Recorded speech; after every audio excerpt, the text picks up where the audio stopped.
আল্লাহ তোমার কাছে জান্নাত চাই, জাহান্নাম থেকে পানাহ চাই। পাগলা মসজিদ যে জায়গাটির জন্য সবচেয়ে বেশি আলোচনায় আসে সেটি হচ্ছে এই জায়গা।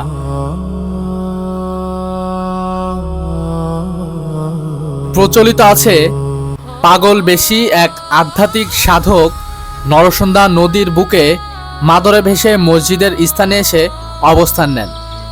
ধীরে ধীরে তাকে ঘিরে ভক্তদের সমাগম হতে থাকে।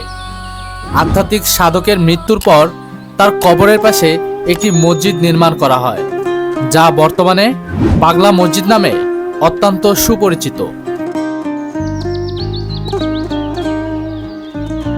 অন্য এক জনশ্রুতি থেকে জানা যায় যে প্রাচীন বাংলার 12 ভূঁইয়ার মধ্যে অন্যতম একজন বীর ঈশা খাঁয়ের পঞ্চম পুরুষ হয়বতনগরের প্রতিষ্ঠাতা দেওয়ান হযরত দাদ খান এর দৌহিত্র দেওয়ান জিলকদর খান ওরফে জিলকদর পাগলা সাহেব এখানে ধ্যানমগ্ন হতেন ও নামাজ পড়তেন।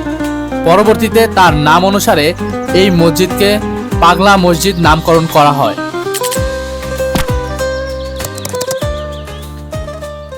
খুব সকাল, ঢাকার ফাঁকা রাস্তা ধরে এগিয়ে যাচ্ছি কিশোরগঞ্জের পথে। আজ আমাদের গন্তব্য কিশোরগঞ্জের বিখ্যাত পাগলা মসজিদ। আজ যেহেতু শুক্রবার, তাই আমাদের চেষ্টা থাকবে পাগলা মসজিদে এই জুম্মার নামাজ আদায় করা। নামাজ শেষে আমরা চলে যাব কিশোরগঞ্জের হোসেনপুরে, হোসেন ভাইয়ের শ্বশুর বাড়িতে। সেখানেই আমরা আজকে দুপুরের শ্বশুর বাড়ির মধুর হাঁড়ি সহ বিখ্যাত সব খাবার খাবো। আজকের ভ্রমণটাকে একটি পারিবারিক ভ্রমণ বলা যেতে পারে, কারণ আমার বড় ভাই আছে এবং আমার বড় ভাইয়ের কয়েকজন কলিগ আছে এবং তার মধ্যেই হচ্ছে হোসেন ভাই, যার শ্বশুরবাড়িতে আমরা যাচ্ছি। সো চলুন যেতে যেতে এই পথের সৌন্দর্য দেখাবো এবং আরও যদি কোনো সুন্দর জিনিস থাকে সেগুলো দেখবো। সো দেরি না করে চলুন ভিডিওটা শুরু করা যাক। ওয়েট, আর যদি চ্যানেলটাকে সাবস্ক্রাইব করে না থাকেন তাহলে পরবর্তী ভ্রমণের ভিডিও পেতে চ্যানেলটিকে সাবস্ক্রাইব করে রাখুন। সকালের এই কোলাহল মুক্ত নিরিবিলি পরিবেশটাকে বেশ ভালো লাগছে। যেতে যেতে হালকা কুয়াশাচ্ছন্ন মনে হচ্ছে এবং সকালের এই শীতল হাওয়া শরীর ছুঁয়ে যাচ্ছে। এটা খুবই প্রশান্তিদায়ক একটি মুহূর্ত মনে হচ্ছে। আসসালামু আলাইকুম এভরিওয়ান। এই মুহূর্তে আমরা আসি হচ্ছে পাগলা মসজিদের সামনে। এটি হচ্ছে কিশোরগঞ্জে অবস্থিত। অ্যান্ড এখানে জুম্মা নামাজ আদায় করলাম, তারপরে এই মসজিদের সামনে এসে দাঁড়ালাম। আসলে জায়গাটি বেশ ভালো লেগেছে এবং পাশেই হচ্ছে নরসুন্দা নদী রয়েছে, সেটিও বেশ ভালো। আর তার উপরে রয়েছে একটি সুন্দর ব্রিজ, দেখতে পেয়েছেন আপনারা অলরেডি। এবং আসলে জায়গাটি খুবই ভালো লেগেছে। শুক্রবার হলে আসলে এই জায়গাতে আরও মানুষজনের বেশি আনাগোনা বেড়ে যায়, কারণ এখানে সবাই জুম্মার নামাজ আদায় করতে আসে। এবং এই মসজিদ নিয়ে মানুষের মনে বেশ কিছু আধ্যাত্মিক ধ্যান ধারণা আছে, সব কিছুই আসলে এই ভিডিওতে দেখাবো।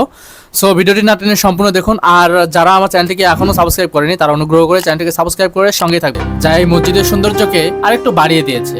তবে শুক্রবার এলেই এই ব্রিজের সৌন্দর্য প্রায় হারিয়ে যেতে বসে, কারণ শুক্রবার এলেই এই ব্রিজের উপর বিভিন্ন দোকানপাট বসে, যার দুর্ভোগ পোহাতে হয় এখানে নামাজ পড়তে আসা মুসল্লিদেরকে। বাংলার মর্মী মাটির পরতে পরতে মিশে আছে অগণিত আধ্যাত্মিক আখ্যান। কিশোরগঞ্জ শহরের বুক চিরে বয়ে চলা নরসুন্দা নদী যেখানে বাঁক নিয়েছে, ঠিক সেখানেই কালের সাক্ষী হয়ে দাঁড়িয়ে আছে এক রহস্যময় অথচ পরম মমতাময় স্থাপত্য, পাগলা মসজিদ। এটি কেবল ইট পাথরের কোনো দালান নয়, বরং এ যেন এক জীবন্ত উপাখ্যান, যেখানে যুক্তির শেষ সীমায় এসে থমকে দাঁড়ায় মানুষের বিশ্বাস।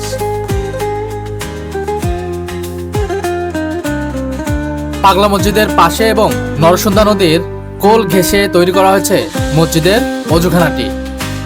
বেশ সুন্দর এবং নান্দনিকভাবেই অজুখানাটি নির্মাণ করা হয়েছে। এখানে একসঙ্গে শত শত মানুষ অজুর কাজ সেরে নিতে পারবেন এবং এর পেছন পাশেই রয়েছে বেশ কয়েকটি উন্নত মানের বাথরুম।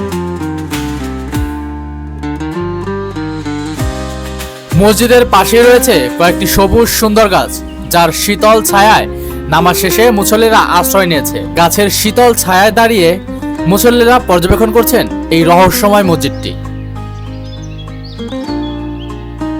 এটি হচ্ছে নরসুন্দা নদীর কূলে নির্মিত পাগলা মসজিদের ঘাটলা। জনশ্রুতি আছে বহুকাল আগে এক নিভৃতিচারী সাধক নরসুন্দার খরস্রোতা বুকে কেবল একটি পাটি বিছিয়ে উপাসনায় মগ্ন হতেন। জাগতিক নিয়ম নীতির তোয়াক্কা না করে সেই পাগল দরবেশের ইবাদতের গভীরতা ছিল সাধারণ মানুষের বুদ্ধির অতীত। তার সেই স্বর্গীয় উন্মাদনা বা ইশকে এলাহির স্মৃতিকে ধারণ করেই নদী পাড়ে গড়ে ওঠে এই ইবাদতগাহ। লোকমুখে নাম রটে যায় পাগলা মসজিদ। সেই থেকে আজ অব্দি এই নামটির মাঝেই লুকিয়ে আছে এক গভীর মর্মে আকর্ষণীয় কথা হাতছানি দেয়। মসজিদের এ পাশটিতে রয়েছে কিছু লোকাল দোকান, আর এই জায়গাতে সবচেয়ে বেশি যেটা পাবেন সেটা হচ্ছে ভিক্ষুক। তাছাড়াও এই মসজিদকে ঘিরে প্রচুর ভিক্ষুকের দেখা পাবেন। নামাজ শেষ হয়েছে, মুসল্লিদের গন্তব্যে ফেরার তাড়া রয়েছে, যে কারণে দেখতে পাচ্ছেন রাস্তায় যানজট তৈরি হচ্ছে।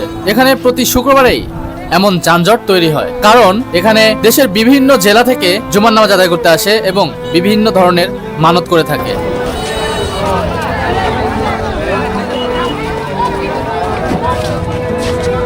এই মসজিদের আঙিনায় এসে জাতি ধর্ম বর্ণের দেয়ালগুলো ধুলোয় মিশে যায়।